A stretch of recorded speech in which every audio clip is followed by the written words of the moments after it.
बड़ा समय लगा होगा। बोले ना ना, इस समय प्यारे से मिलने की इतनी उत्कंठा है, इतनी जल्दबाजी है कि उस त्वरा के कारण कतिपय क्षणाश्रय, कुछ क्षणों के बीच में ही यत समाधि, इतनी सारी वस्तुओं का एकत्रित होना एक क्षण में ही हो गया। फुर्ती हो तो सब काम फटाफट हो जाए, जल्दी से हो जाए। ऐसे ही कृष्ण से मिलना है, इस उल्लास में सारी वस्तुएं एक साथ हो गई। तो यह समाहर्ति माने इन सारी वस्तुओं को, समाहर्ति माने इकट्ठा करना, समाहर्ति निबंधन, इनकी वो इकट्ठा करने की क्रियाएं तया यह करता। श्री राधिका ने इनकी समाहृति एक काल में ही कर ली। कैसे?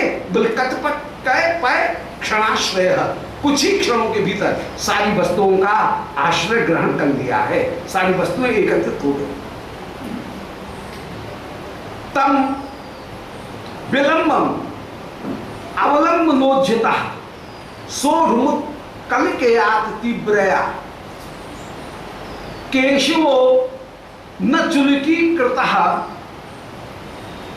अतुल स्थैर्य धैर्य जलदे तदा शकन। इधर श्री श्याम सुंदर की क्या दशा है उनका वर्णन कर रहे हैं कि तम विलंबम अवलंब नोज्झिता सोढ़ुम उत्कलयात तीव्रया। श्याम सुंदर के हृदय में उत्कलयात तीव्रया, उत्कला उत्कलिका मन उत्कंठा अत्यंत तीव्र उत्पन्न हो रही है। और तब विलंबम, उस विलंब को श्री श्याम सुंदर विलंब को सहन कर सकने में श्याम सुंदर समर्थ नहीं हुए। तब विलंबम, उस विलंब को अवलंबन नोज्झिता, श्याम सुंदर के पास में इस समय कोई दूसरा अवलंबन है नहीं। अवलंबन नोज्झिता, दूसरे अवलंबन को त्याग करके, माने इस समय कृष्ण असहाय होकर के विराजमान हैं और इस विलंब को सोढ़ुम उत्कलकाते तीव्रया, जो अति तीव्र उत्कलिका मन उत्कंठा, उस उत्कंठा के कारण श्री श्याम सुंदर सहन करने में उस समय न तदाश अशकत, न आया है तीसरी लाइन में कि केशव न चुलकी कृतातुल स्थैर्य धैर्य जल्दी तदा शकन। उस समय विलंब को सहन कर सकने में श्री श्याम सुंदर समर्थ नहीं हुए। अत्यंत तीव्र उत्कलका के कारण, उत्कंठा के कारण। कौन? बोले केशव, वे श्री प्रिया के मानसिक मिलन को प्राप्त करके सुख में ही जो शयन करे उनका नाम केशव। का माने सुख, उसमें जो शयन करे उसका नाम केशव। के सुखे शेते इति केशवा, जो सुख में शयन करते हुए विराजमान उनका नाम केशव। अथवा केशव शब्द का एक दूसरा अर्थ है केशम केशान वयति, जो केशों को बोते हुए, केशों को गूंथते हुए विराजमान, माने प्रिया जी की चोटी अपने हाथ से गूंथते हुए जो विराजमान उनका नाम केशव। तो निकुंज में केशव शब्द का अर्थ होगा जो प्रिया की सेवा करते हुए चोटी गूंथते हुए विराजमान। अथवा निकुंज में केशव शब्द का अर्थ होगा जो प्रिया के माधुर्य के समुद्र में ही निरंतर निरंतर शयन करे। सामान्यतः केशव का अर्थ होगा का माने जल, उसमें जो शयन करें, अर्थात क्षीर समुद्र में जो शयन करते हुए रहें उनका नाम केशव। अथवा तो माने ब्रह्मा और माने विष्णु और ईश माने शिव, इन तीनों के द्वारा जो सेवित होकर के विराजमान हो उनका नाम है केशव। जिनका अंश ही ब्रह्मा विष्णु शिव इन तीनों में व्याप्त हो उनका नाम केशव। पर ये अर्थ चलेंगे नहीं, ये अर्थ यहाँ पर असंगत है, इनकी आवश्यकता नहीं है। यहाँ पर केशव शब्द का जो अर्थ होगा वे दो ही अर्थ, या तो जो प्रिया के प्रेमानंद सुख में डूबे हुए हैं ये केशव का अर्थ, या प्रिया की बैनी गूंथते हुए जो निकुंज मंदिर में विराजमान और वे। ये ब्रह्मा विष्णु शिव के स्वामी और क्षीर समुद्र में शयन करने वाले, ये सब ठीक है अर्थ, ये सब असंगत अर्थ हैं, परंतु उनकी यहाँ आवश्यकता नहीं। तो उस समय वे केशव तब विलंबम, उस विलंब को सोढ़ुम सहन करने में न अशक्त, समर्थ नहीं हुए। कौन केशव? जिन्होंने चुलकी कृत अतुल स्थैर्य धैर्य जलधि, ब्रज गोपिकागणों के अतुल स्थैर्य धैर्य के जलधि को, समुद्र को पान कर लिया, वे श्याम सुंदर विलंब को सहन कर सकने में समर्थ नहीं हुए। श्याम सुंदर की वंशी तो वो है जिसने गोपिकागणों के संपूर्ण धैर्य विवेक रूपी समुद्र को एक चुल्लू में ही पान कर लिया, नष्ट कर दिया। जैसे अगस्त्य ऋषि ने कभी संपूर्ण समुद्र को एक चुल्लू में पान कर लिया, ऐसे ही गोपिकागणों में कितना धैर्य है। ये कुल रमणीगण है, इनमें कितना धैर्य विराजमान, कितना स्थैर्य विराजमान, परंतु गोपियों के धैर्य विवेक लज्जा लोक वेद की मर्यादा रूपी बड़े भारी समुद्र को एक वंशी की धुन मात्र से ही नष्ट कर देने वाले, पान कर देने वाले में श्याम सुंदर आज आधे क्षण का जो वियोग है उसको भी सहन कर सकने में समर्थ नहीं हुए। अर्थात श्री श्याम सुंदर व्याकुल हो रहे हैं। तो तम विलंबम अवलंबनोज्जिता, आज बेसहारा हुए, अवलंबन उनसे उज्जित हुए श्री श्याम सुंदर तम विलंबम सोढ़ुम, उस विलंब को सहन करने में न अशक्त, समर्थ इसी प्रकार नहीं हो रहे हैं। जिन श्याम सुंदर ने, जिन केशव ने न को छोड़ दे, केशवो न को छोड़ दे, चुलकी कृत अतुल स्थैर्य धैर्य जलधि, श्याम सुंदर का एक विशेषण है। श्याम सुंदर कैसे हैं? जिन्होंने गोपियों के स्थैर्य धैर्य रूपी जलधि को, समुद्र को पान कर लिया, वे श्री श्याम सुंदर आज विलंब को सहन कर सकने में समर्थ नहीं हुए, समर्थ नहीं हुए हैं, व्याकुल हो गए। तो केशव न अशक्त, उस विलंब को सहन करने में समर्थ नहीं है, समर्थ नहीं है। उस समय श्री श्याम सुंदर ने अपनी फेंट से मुरली निकाली और मुरली निकाल करके उस मुरली से कह रहे हैं कि अरे मुरली, तेरा सदवंश में जन्म हुआ है, तूने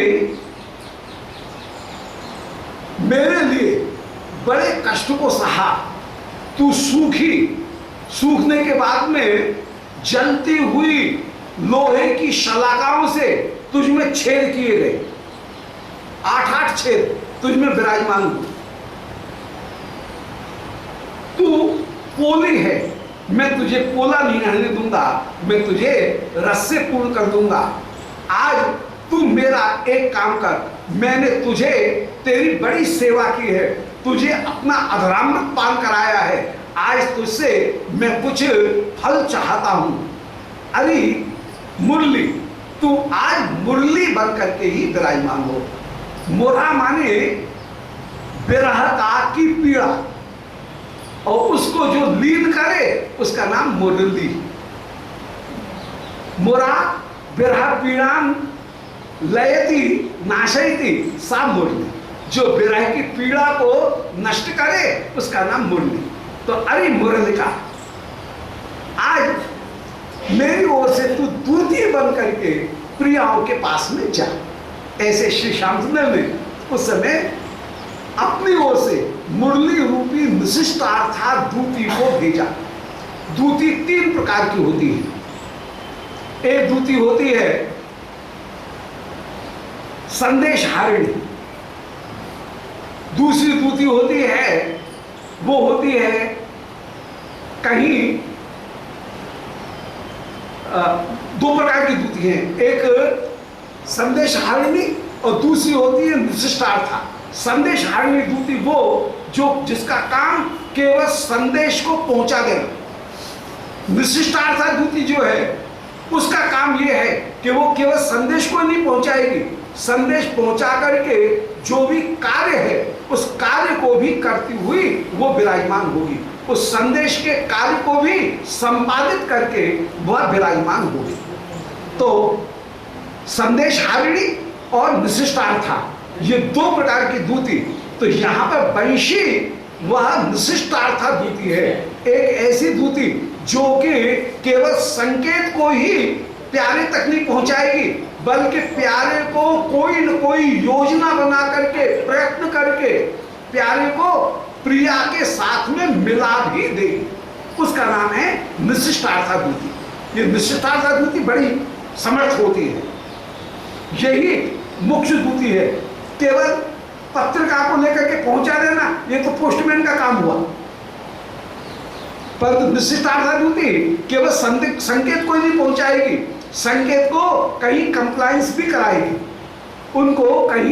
उनको क्रियान्वित भी करती हुई विराजमान होगी। तो वो निशिष्टार्था दूती है। तो आज उस मुरली को श्री श्याम सुंदर निशिष्टार्था दूती बना करके भेज रहे हैं। तो प्रायणो मुरलिकाम स्वदूतिकाम, आज मुरली रूपी दूती को श्री श्याम सुंदर ने श्री प्रिया जी के पास में भेजा है। अच्युतः, कौन? जो प्रिया के हृदय में निरंतर निरंतर विराजमान है, अच्युत है, प्रिया के हृदय से कभी दूर नहीं होते हैं। उन श्याम सुंदर ने उस मुरली को दूती बनाया। श्रुति युगे बृहत्या, वो मुरली गई और मुरली जाकर के माने मुरली निनाद गया और मुरली जाकर के श्रुति युगे बृहत्यो, आज श्री प्रिया के कान, दोनों कान, उन कानों में वो मुरली उस समय पहुंची। श्रुति युगे बृहत्यो, श्रुति युग तक को उसने पा लिया, प्रिया के कानों को मुरली ने प्राप्त कर लिया है। और प्राप्त करके प्रेसी निज कलेन लंभे, और उस समय निज कल निनाद के द्वारा श्री प्रिया को वो मुरली आज श्याम सुंदर के पास में खींच करके ले आ रही है। आज चोर चक्रवर्ती उन श्री श्याम सुंदर ने गोपिकागणों के हृदय में विराजमान धैर्य लज्जा विवेक रूपी महारत्न को प्राप्त करने के लिए लोभ धारण किया। अब जो चोर चक्रवर्ती होता है वो स्वयं चोरी करने के लिए नहीं जाता है, चोरों का जो सरदार होता है वो स्वयं चोरी करने के लिए नहीं जाता है, वो क्या करता है, बोले अपने चेला चाटियों को भेजता है। सो आज श्री श्याम सुंदर चोर चक्रवर्ती ने आज प्रियागणों के हृदय में विराजमान धैर्य विवेक रूपी महारत्न की चोरी करने के लिए अपने एक पट्ट शिष्य, वेणुनाद रूपी पट्ट शिष्य को जिस समय ब्रज में भेजा। अब चोर जब चलते हैं तो वे मुहूर्त देख करके चलते हैं, उनको ज्योतिष का बड़ा ज्ञान होता है कि कहां पर माल हाथ लगेगा और कब माल हाथ नहीं लगेगा। उस चोर ने ये जाना कि इस समय बहुत बढ़िया चौघड़िया है, इस समय निकलोगे तो अवश्य लाभ होगा। तो शुभ मुहूर्त में वह संगम समय में, वह संध्या के समय वह चोर निकला और वह श्री प्रिया जी के महलों के मुख्य द्वार सिंहपुर से उसने प्रवेश नहीं किया, बल्कि पक्ष द्वार से, खिड़की के रास्ते से कूद करके चोर रास्ते से ही उसने प्रवेश किया और पक्ष द्वार कान के द्वारा हृदय रूपी कोषागार में पहुंच करके वहां पर जो धैर्य विवेक रूपी महारत्न थे उन महारत्नों को चुरा करके उसने ला करके श्याम सुंदर को तुरंत ही प्रदान कर दिया। श्याम सुंदर कृष्ण गृहीत मानसा आज लक्षित उद्यमा सहस्त्रकांतो जवलोल कुंडला। उस समय श्री कृष्ण गोपिकागणों के उस धैर्य विवेक रूपी महारत्न को कृष्ण गृहीत मानसा, कृष्ण ने जिनके मन को अपनी मुट्ठी में कर लिया है, ऐसे वे कृष्ण विराजमान हैं। अब चोर यदि बटुआ छीन करके भागे तो जैसे उसके पीछे भागा जाता है, ऐसे ही श्री गोपिकागण भी आज जगमु हूं, ये आई सुखदेव जी को कहना चाहिए था जगमु, परंतु शुक सखी वहां पर पहले से विराजमान है, इसलिए कह रही हैं आजगमु। ये गोपी ये आई, साक्षात दर्शन कर रहे हैं, इसलिए आजगमु शब्द का प्रयोग है। यदि परोक्ष में होते तो कहते गोपियां गई थी, परंतु कह रहे हैं गोपी आ रही हैं, इसका मतलब है सामने उपस्थित है सुखदेव जी। और उस समय सयत्र कांतो जवलोल कुंडला, इनके कान के कुंडल हल रहे हैं।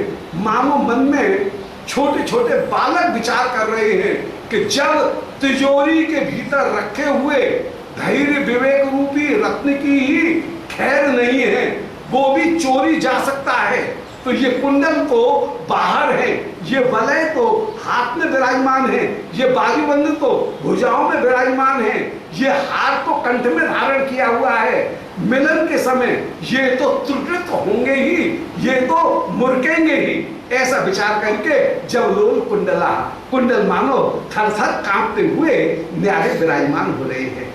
आज प्रिया की वो ही दशा हो रही है और वही रूपक है कि प्राहिणो मुरल काम स्वद्भूति काम अच्युता।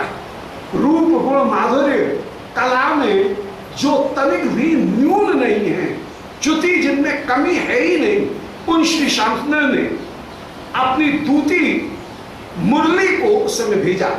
मुरा, मुरा माने विरह वेदना, और उसको जो लीन करे उसका नाम मुरलिका, उस दूती को भेजा। वो दूती श्रुत युगे बृहृत्य, और मुख्य द्वार से नहीं गई, वह पक्ष द्वार से गई, और श्रुत युगे श्री प्रियाओं के दोनों कान उनको उसने प्राप्त कर लिया। श्रुत युगे बृहृत्य, कानों को उसने प्राप्त कर लिया है। या प्रेसी निज कलेन, और उस मुरली ने अपने कल नाद से प्रिया को वशीभूत कर लिया। कल किसका नाम? बोले जिसको सुन करके कल न पड़े उसका नाम कल। तो आज कल निनाद, उस कल निनाद के द्वारा प्रेयसी को आज प्राप्त करा लिया। निज कलेनो कलंच मधुरास्फुटम, कोश में कल शब्द का अर्थ वर्णन किया गया कि जो मधुर हो और अस्पष्ट हो, स्पष्ट नहीं हो, उसका नाम है कल। कलंच मधुरास्फुटम, मधुर और अस्फुट, स्फुट नहीं अस्फुट जो निनाद है उसका नाम है कल। सो जिसने मधुर अस्फुट निनाद के द्वारा प्रियाओं के चित्त को आकर्षित कर लिया है, ऐसे उस कल निनाद को श्रवण करके शिवप्रिया व्याकुल हो रही है। सो प्रेयसी निज कलेन लंभये, वो प्रेयसी को शिवप्रिया को यहां पर प्राप्त करे, इस आदेश के साथ में श्री श्याम सुंदर ने अपनी वेणुनाद रूपी दूती को श्री प्रिया जी के पास में भेजा है। और क्या चाह रहे हैं श्याम सुंदर के कंठ मत्स्य कनक सृजम यथा, आज में प्रिया मेरे गले में सोने की सूरज बन करके, हार बन करके विराजमान हो। कंठ का हार, एक कहावत भी है, कंठ का हार होना माने अत्यंत प्यारा होना। अरे वो तो गले का हार है। तो आज श्री प्रिया को अपने गले का हार बनाना चाहते हैं, माने अत्यंत अत्यंत प्यारा बना करके रखना चाहते हैं। इसलिए कंठ मत्स्य कनक सृजम यथा, श्री प्रिया उनको अपने कंठ का हार बना करके विराजमान हो रहे हैं। शैव संभव तरंगणी महा वर्त मंद किरत, अब वो मुरली निनाद जो निकला, उस मुरली ने संभ्रम तरंगनी महाअवर्त्य, उसने बाढ़ पैदा कर दी। संभ्रम की माने शीघ्रता की, तरंगनी माने बाढ़ उसने पैदा कर दी। तरंगनी कहती है नदी, तो संभ्रम माने